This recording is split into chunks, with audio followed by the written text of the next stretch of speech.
Candidates have a lot at their fingertips, that they can use to make sure that they can present themselves in a formidable way. Candidates come to you and they tell you, I graduated from Duke with X. It's more of, where I've been. But now candidates are more actionable. They tell you what they've done. Interesting point. I've built this, I'm X that. Storytelling is very important because you want to show the organization what you've done, how you've done it, and how you can replicate that success at this particular organization. How can candidates make sure that they are elaborating on their story and make sure that the impact that they're trying to make from that storytelling is actually landing? I would say first and foremost,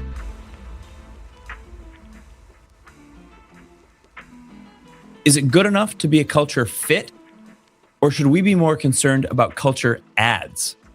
What about being a technical fit versus a functional fit? My guest, Leonard Syriaque, is a talent leader with more than 20 years of experience building teams and recruiting systems that scale across fintech, financial services, and the public sector. Len's work sits at the intersection of hiring, culture, and business execution, and his perspective is perfect to address those topics we discussed today. Hello, Len. Good to see you. Thank you for being here. Thank you for having me. Good morning. What are you seeing that's different in 2026 in the world of recruiting versus 15, 16 years ago? I think transparency, and access to technology and data points, is much different. We can't even debate that. In 2010, if you're going for an interview, if you're doing some research on an organization, you didn't have too many places that you could go. Now, in 2026, you're bombarded, with all these antidotes as to, how to, refigure your resume, how to go into an interview, how to position yourself. So I think people are more informed now than they were before. And I don't know if that's a good thing or a bad thing, because, the more information you have sometimes, kind of overcomplicates, how you present yourself and for sure what you do, and you're overthinking everything. I think, that's the biggest part of it, the technology and the transparency, and you have to know on both sides how to use that. On the client side, you can easily go on LinkedIn and you can follow someone's social media and see how does that person line up? How, is that person real? I'll say real in quotes because now I took it that way too. Because now in AI, real is, it's very complicated to assess. But, also on the candidate side, you can go onto Glassdoor, you can go onto, Google searches and find out information about the organization. Is that culture really real? Is what they say in practice too as well. So candidates have a lot at their fingertips, that they can use, to make sure that they can present themselves, in a formidable way. And to take that a step further, there's information, but the behaviors are different these days, right? The generational differences are stark, right? Between what fresh grads were motivated by, interested in 10, 15 years ago versus what they're interested in now, whether that's company culture being, more important, or ESG or other, social initiatives. Tell me more what you're seeing from that perspective as well. What differences are you seeing in the candidate pool from a graduate recruitment or an early careers recruitment? What are the differences between candidates back then and candidates now? Let's go back to the cores. Everyone still wants, they want, flexibility. They want you to be, paid, the right way. They want opportunities for promotion. But, going back, in 2010, and candidates even before that, it's more of a pedigree. Candidates come to you and they tell you, I graduated from Duke with X, and I went to, I was working at Bear Stearns, so it's more of, where I've been. But now candidates are more actionable. They tell you what they've done. I've built this. Interesting point. Okay. Here, I'm X this, I'm X that. It's more of a shift as to what people see as being relatable. And back then being relatable was, that pedigree. I graduated here. This was my GPA, and this is what I've done. This is where I've interned. But now it's more of, what sort of impact, can you bring immediately to this company? I think the language has changed. And obviously, it should, technology, is up the, the factor of what our expectations are. So we expect more on both sides. We expect more as a candidate, and we expect more as a recruiter from candidates, when we interview. It's an interesting point because, that's not to, you're not completely disregarding what it used to be, right? You're not saying that where you went and where you were is meaningless. It's just, those are factors, right? Because we still have clients that say we want top 20s, or we want from these particular clients because of the, what the pedigree infers as much as it does entail literally. But it's also, what did you do there, right? Exactly. Do we want somebody that comes from Google because Google's on their resume, or are they the lead on the project that broke ground in something so cutting edge that that's what makes them the best candidate? Exactly. So I think that's a really, it's a thin delineation, but it is very real. And I think it's an interesting way to look at it, and some actually useful insight for our candidates to think about as well, right? You don't just, it's not necessarily resting on your laurels, but it's not just saying, well, I went here and I've worked here. This is what I've done while I was here. Exactly. It's the storytelling aspect too, as well. One of the things that we didn't have back in 2010 was, now you can look on job descriptions and see storytelling as a skill set. Storytelling is very important because you want to show the organization what you've done, how you've done it, and how you can replicate that success, at this particular organization. And you want to talk data, you want to talk facts, you want to talk impact. And that's very important. And you'll find that in a lot of the candidates right now. I think right now it's a little difficult for some candidates to do that because of, the generational gap as to, technology, and the way we communicate is much different.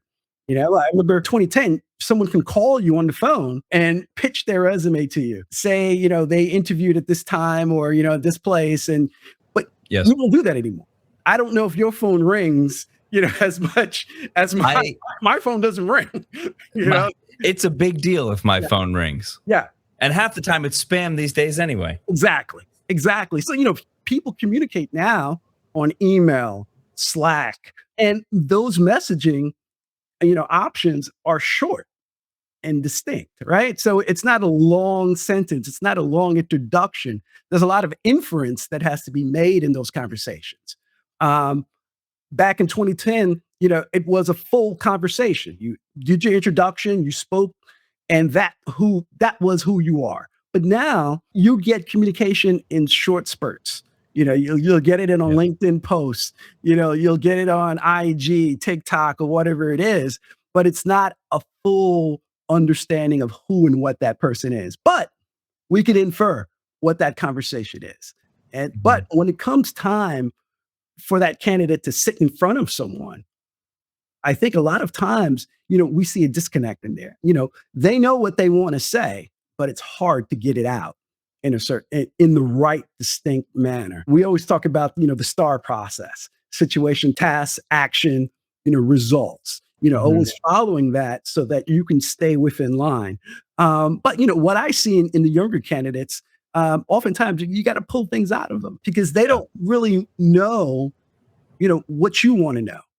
And they don't really know how to present that too as well. So, those are some of the things that I see, when I speak to, candidates these days. I love where we're headed with that. And I want to come back to the specific, the art of storytelling, as you and I have just talked about. I think there's more to touch on there. But you also, it's a nice transition for us to address what you have described as cultural fit. But that phrase is a little bit ambiguous in itself. Tell me the difference. You define it as an ad versus a fit from a candidate perspective. Yeah. Tell me more about how candidates are more of an ad than just a fit. Yeah. And what that means for them. And that can, when you think about a cultural fit or a cultural ad, cultural fit is something that's familiar. You know where they went to school, they know the tech stack, they know the business, they'll be all right. Yep. But if you're looking for innovation, you need that cultural ad. You need someone who's going to come in, know all those things, but also question, how can we get to, X? How can we build? Why are we using this technology? I saw something the other day and I think this would be applied better. And that person goes out and does, a beta test. brings it back to the team and shows them, hey, this is what I was doing on the weekend. What do you think about it? No, we don't need it. All right, you put it aside. But this person keeps coming back. This person, is looking to build the culture that's going to be functional and add to the technical aspects of it as well. But different stages and different companies can only assess but so much too as well. I always say you hire for what you need at that immediate moment. So if you were a company and you only have 10 people, maybe you might want to focus more on the technical side of things as opposed to, the cultural part of it. But once you get to, a larger pool of talent, you want to make sure that you can glue those people together. You want to make sure that those people understand, the mission and the goals, and they can collectively speak to that to make sure as new people come in, they are that foundation. And that language that they continuously speak becomes embedded into what they do.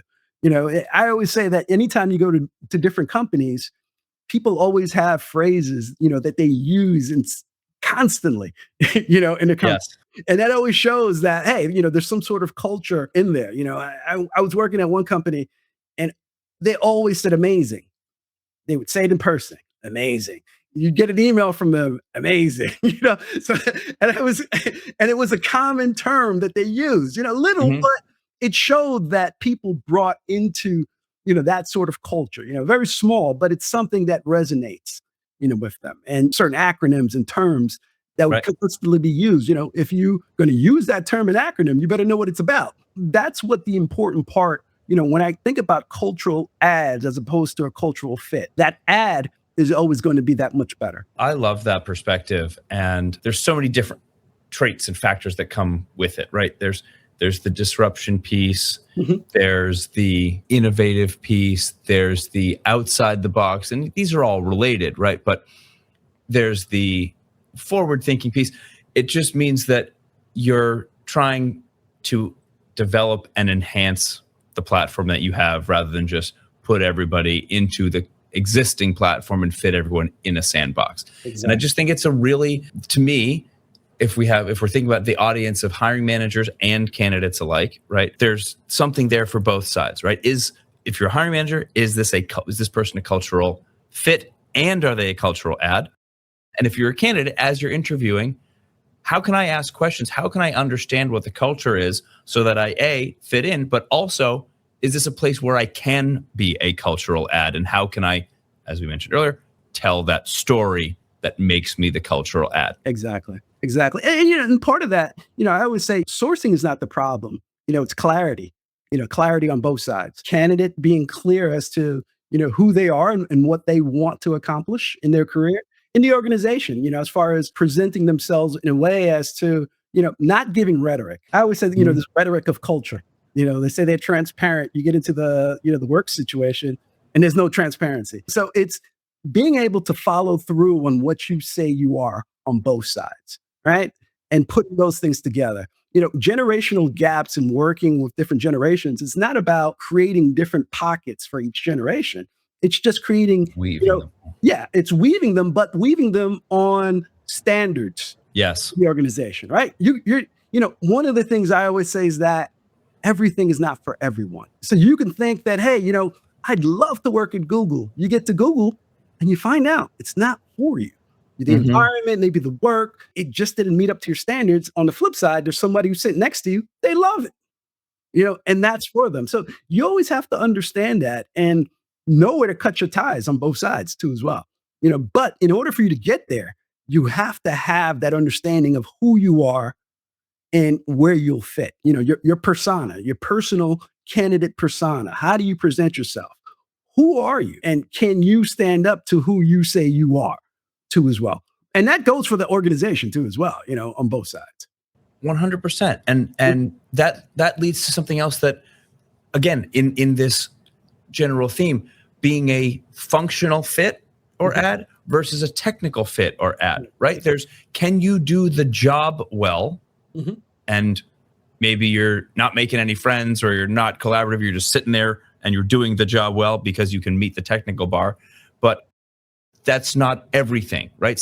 Tell me more about your perspective on functional versus technical fit and ad as well. Functional, yeah. So that again too as well. I'll take that back as to understanding the clarity of what is needed at this particular moment. So, the functional side of things is you understand the mission, the goals, where this company is looking to go, and you're applying that to your work, right? And you're growing with that. The technical aspects of that is, can you do the work?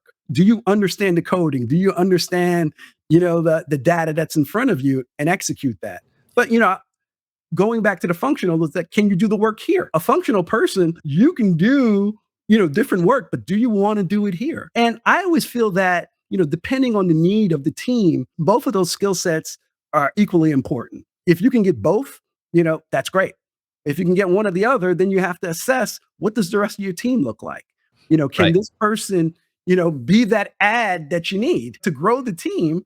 Or, is this person just going to fit in? And it all depends. But the important thing, and I keep pushing it up, it goes back to the manager too as well. The manager and the assessment. Some managers are going to assess their teams more like a supervisor, but you have to dig deeper. You have to understand what your team looks like and what they need, to get to that next level.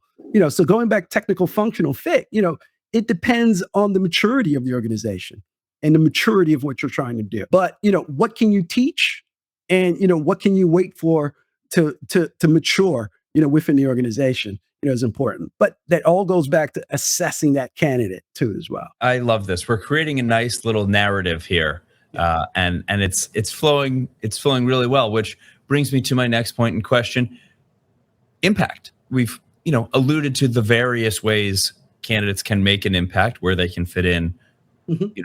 where their literal and tangible and concrete impact can be. Mhm. But what about those? Again, just to address kind of that generational differences, how would you define impact amongst the younger talent pool? And how can candidates, and potentially perhaps those candidates in particular, how can they make an impact in their new organizations? That's an interesting question, because it all depends on what you're doing and where you're doing it, and your motivation too as well. And I would say impact back then and impact now are pretty much the same. Understanding and defining your 30, 60, 90. Yeah, obviously. Mhm. What are you here to do? And what are the parameters, that you're given? What's your runway? Everybody knows that, all right, this is my job. This is what I have to do. This is what's expected of me. But what is your runway? How far left can you go? How far right can you go? Mhm. Without doing damage to yourself or the organization too as well. And I Sure. think that comes from a lot of conversations that you have to have, testing the waters, making sure that everyone's in the know of what you're doing too as well. You don't want to do something that's already been noted secretly as a no-no within the organization. Do not cross this line. But you're Sure. thinking, you're experimenting, and you're thinking, hey, I'm going to be doing something innovative, and you find out that you've crossed the line and you can't come back. So I think clarity is important, in those types of situations. But when you're coming into an interview and you want to talk about past impact, you always want to measure that point too, where your job ended as far as responsibilities and where that impact came. Because a lot of times I think people confuse impact with routine. If you were supposed to, if you're a salesperson and you're supposed to get 12 leads, in a month, your impact is not 12 leads. That was your job. Your impact is 24 leads. Your impact, Right. it The goes beyond, conversion of those yeah, leads. it goes beyond the expectation of, what the organization has for you. So I think a lot of times people have to, make sure that they understand and make that benchmark as to, where your role is and where impact can be defined too as well. Mhm. And I think a lot of times now, with the younger generation, impact is not just adjectives, it's outcome, right? And, going back to responsibility, responsibility is your adjectives. Your outcome is what you've given outside of that. Yes. So it's that understanding and making that language clear. So to tie it all together, back with storytelling, because right, maybe the next time you're asking for a promotion, the next time you're interviewing, you're trying to tell that story of why you might be the cultural ad, the impact you have made, right? What are your tips? Mhm. What is your, best advice for that storytelling, especially in a more digital world, in a more highly technological world?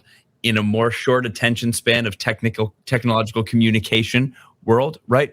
Yeah. How can candidates make sure that they are elaborating on their story and make sure that the impact that they're trying to make from that storytelling is actually landing? I would say first and foremost, do your research. Do your research. If you know, if you're trying to show impact that's not aligned with the organization and the mission, it's not going to work, right? So that's where that research comes in, and that's where I said before everything's not for everyone.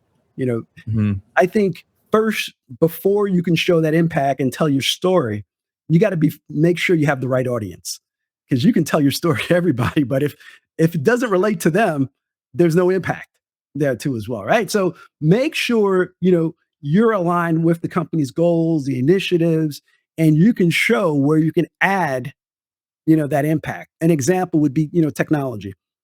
Right now AI is a big thing. If you're coming into an organization and you want to show that you are technically adept with putting AI solutions onto things, make sure you don't present AI solutions to a heavy regulated organization that doesn't they use AI, but you have to know where those regulations come into The play. bureaucracy might get in your way. You might have the world's greatest idea. That's cool. We can't use that here. Exactly. That it Yeah. doesn't apply.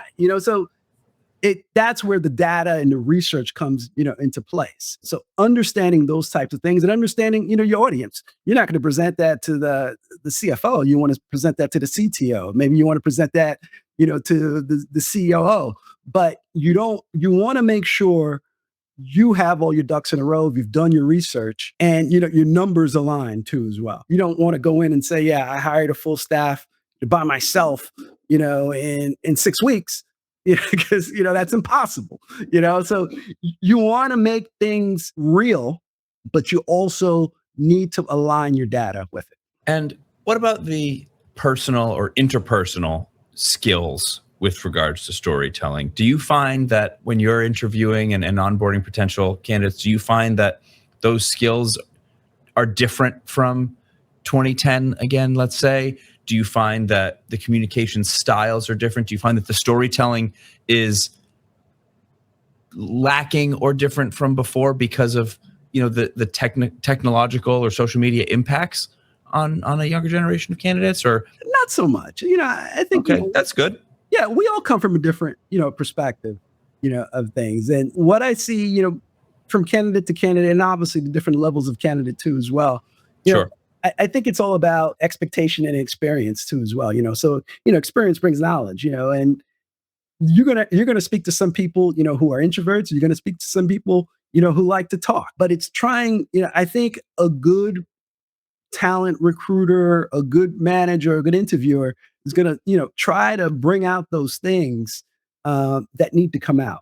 That understanding. It's like an investigative, type search. Recruiting back in 2010 was more like a gatekeeper. You had a checklist. Mm, Do you know this? Do you know this? Do you know that? Do you know this? Now it's more about strategy. Because all the talent is here. We are a talent heavy market right now. There's a lot of talent out there, but sometimes we have to make sure that we can uncover that diamond in the rough. There's a lot. I can think about a lot of people that I've hired in the years that I saw them initially and I was like, I don't think this is going to work, but they warmed up, right? And then they became superstars. And there were other people who came in guns blazing, and I said, "Oh, this is great," but towards the end, it crashed. You have to have that opportunity to let people settle down, let them talk, get an understanding of who they are, continuously, keep asking questions, keep probing, and making sure that your probe is in line with what you're trying to find out too as well. And then you'll bring things out in people. Not everything's everyone for everyone. I'm going to go back to that. You know, yep. is that Yep. that's in Yep. my experience. Understanding where people fit best, so that they can be successful. And storytelling is part of that. Some people can't tell stories. Some people can't relate to that. But how else can you get across to a person like that. You have to find that out. But the onus is also on them too as well. They have to be able to, step up and present themselves in the proper manner. Because if you don't tell your story, somebody else is going to write your biography. So you need to Great be line. the control of that, right? So that's very important. And networking, right? We can't lose sight of the fact that yes, that's a skill and a part of life that exists that as old as time, and it will never go away. But it is still important. You need to be able to tell your story, but you need to be able to tell your story to various people and grow your network. You never know what could come from a single conversation, and what type of impact you might make on somebody else just from the type of conversation that you could have. Yeah. So networking is as important as ever. Yeah, network is as important, but it's evolved too as well. Now with LinkedIn, with Handshake, and there are a lot of virtual ways for people to network. I think that it's the norm now, but I think networking, you could hide behind, those social media network, aspects, because you're not really standing in front of someone. You're not really feeling, their aura. You're not seeing them fidget. You're not seeing them look around all the time. You're not catching their energy, and energy is real. When Absolutely. when you're sitting face to face with someone in a room, and prior to COVID, 95% of the interviews were done in person. Right? You had to be in that room. I remember it. With that person, and assess their body language, and they had to assess your body language too as well. And I think that's important for people to feel that, to a certain degree. You have to see how people are relating back and forth to you. But obviously, with these days, now you can work hybrid. You can interview for a job in California and work in New York, and that's important too as well. But I think the networking aspect is not only connecting with someone on LinkedIn and that's it, but having an opportunity to reach out to that person and find out, why did you network with that person? What commonalities do you have?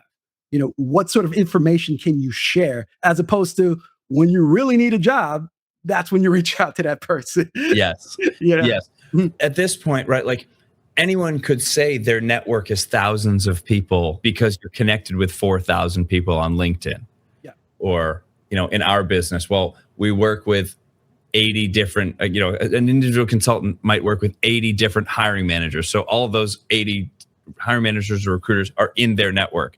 But if you're just emailing somebody every couple of weeks, is that somebody that's in your network? Do they know you well? Are you able to make an impact on them? So I agree with you that in-person element of networking and having the interpersonal skill in whatever the industry is and whatever jobs you're interviewing for or whatever you're looking for, that interpersonal element is as important as ever, especially as things become more technical. And there's a lot of ways to practice that. There's a lot of meetups. You can go on Eventbrite, and you can see the different meetups within your community, within the different industries that you're looking to get into. And, it's an opportunity. These people are there to network, so it's an opportunity for you to practice, to talk to people, walk up to someone, because they're there for the same reason you're there. So it's a low pressure type opportunity. I always encourage people to do those types of things. That's always also such a good point. I think we've covered a lot. I think we've given a nice little narrative, and we've understood some of the differences from 2010 versus 2026. But at the same time, some of it really hasn't changed. It's still the same goals hiring managers are trying to achieve, candidates are trying to achieve, employees are trying to achieve. So I appreciate your insight. You're the perfect guy to have this conversation with. Thank you for having me. I appreciate it.